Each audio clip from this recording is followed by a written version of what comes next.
ISKCON কি কোনো registered সংগঠন? না, মনে হয় না। নয় তো, অবশ্যই নয়। অবশ্যই না। তাকে ব্যান করবার প্রশ্ন কিভাবে আসে? তাকে কি বাতিল করবে আপনি? কি নিষিদ্ধ করবেন? আমি ইসকনের কোনো লিটারেচার পড়ি নাই। তারা নিজেদেরকে কিরকম করে ডিক্লেয়ার করে সেটা আমি জানি না। জনাব মাহমুদুর রহমান মান্না, আমরা হেডলাইনে শিরোনামে এরকম বললাম যে ইসকন ইস্যুতে সরকার গুরুত্ব দেয়, হাইকোর্ট এখানে আর হস্তক্ষেপ করবে না, মানে সরকার সেই সিদ্ধান্ত নেবে এটি মানে নিষিদ্ধ হবে কি হবে না, যেটা আমি জনাব আব্দুল সালামের কাছে গিয়েছিলাম। এবং ইসকন থেকে সেই চিন্ময় কৃষ্ণকে বহিষ্কৃত, তার কার্যক্রম ব্যক্তিগত, এরকম একটি আজকে স্টেটমেন্ট দেওয়া হয়েছে। মানে আপনার কাছে কি মনে হয় এই নিষিদ্ধ বা শাস্তির ব্যাপারে দল না ব্যক্তি, কোনটিকে কিভাবে বিবেচনায় রাখা উচিত? প্রথম কথা, আমি কিন্তু এটা জানি না যে ইসকন কি কোনো রেজিস্টার্ড সংগঠন। না, মনে হয় না। নয় তো, অবশ্যই নয়। অবশ্যই না। তাকে ব্যান করবার প্রশ্ন কিভাবে আসে? তাকে কি বাতিল করবে আপনি? কি নিষিদ্ধ করবেন? এটা তো আপনি অ্যালাউ করেননি কিন্তু তাকে।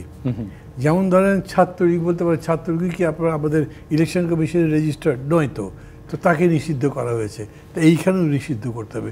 তো ওইটার জন্যে কোর্টের রায় লাগে নেই, এটার জন্য কোর্টের রায় লাগবে কেন?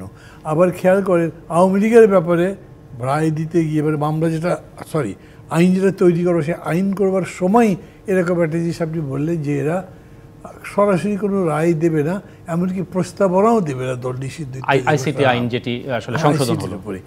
এইটাতেও আপনি প্রায় একই জিনিস করলেন। তার মানে আপনি তো একটা রেস্ট্রিকশন দিয়েই ফেললেন। তার মানে গভর্নমেন্ট একটা জাজমেন্ট নিজে নিজে কোর্টকে জানিয়ে দিল। এটা আমি মনে করি এটা ব্যাখ্যা দেওয়ার দরকার আছে যে সেরকম না। কিন্তু আবার ধরেন মানে এই ইস্যুতে আসলে তাহলে মানে কি পদক্ষেপ নেওয়া উচিত সরকারের কাছে? কি সরকার যেটা নিচ্ছে আগে সেটা বলছি আমি। যেহেতু ইসকনের পক্ষ থেকে একটা স্টেটমেন্ট দেওয়া হয়েছে, উনি দলের নন, দলের বহিষ্কৃত ইত্যাদি ইত্যাদি, মানে এইটা দিয়ে এক ধরনের রেকনসিলিয়েশনের আইডিয়ার প্রকাশ করা হলো আমি মনে করছি আর কি। আমাদের আজকে ওই যে নওয়াব আমাদেরকে ডেকেছিল রাজনৈতিক দলগুলোকে এই সামগ্রিক ঘটনার উপরে, যেহেতু মিডিয়ার উপরে একটা হামলা আসছে, আমরা কি বলি সেটা বলতে, সেই প্রসঙ্গে অনেকে এই ইস্যুটা নিয়ে এসছেন এবং সেখানে তারা এটা বললেন যে এরকম করে এদের সাথে আমরা একটা রেকনসিলিয়েশন করতে পারি কিনা। কেউ কেউ বলেছেন এটা। তো রেকনসিলিয়েশন যে করবেন, আপনি আগে ঝগড়ার জায়গাটা ঠিক করবেন। নগদের সর্বোচ্চ বার 167 টাকা রিচার্জে পাবেন 1 লাখ টাকা পুরস্কার। আরও আছে প্রতি সপ্তাহে পুরস্কার ও ক্যাশব্যাক। আমি যেমন নিজে জানি না, আমি অথরিটি নিয়ে বলতে পারবো নাকি যে ইসকন হচ্ছে একটা উগ্র হিন্দুত্ববাদী সংগঠন। এটা বললে কেউ আবার ভিন্ন কোনো ব্যাখ্যা বলবে কিনা।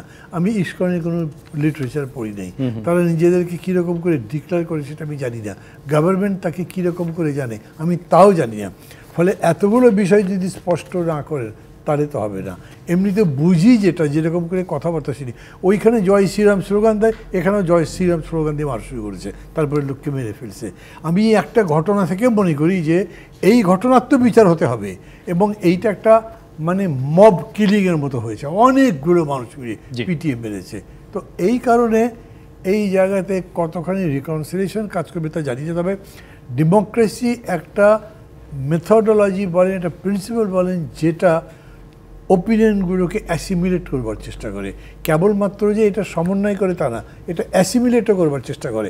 এই অ্যাসিমিলেট যদি না করেন এবং অ্যাসিমিলেট করবার সময় আপনি একদম ক্ষুদ্রতম একটা ওপিনিয়নকেও এইখানে মূল্য দেবেন, এটাই নিয়ম।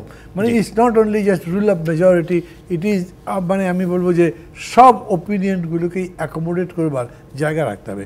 আরও একটা কথা আছে, ডেমোক্রেসি মানে ভোটেই যে সত্য প্রকাশিত হয় কেবল তা তো না, সত্য সত্যই, সেটা তার নিজের রূপে নিজের জায়গায় আছে।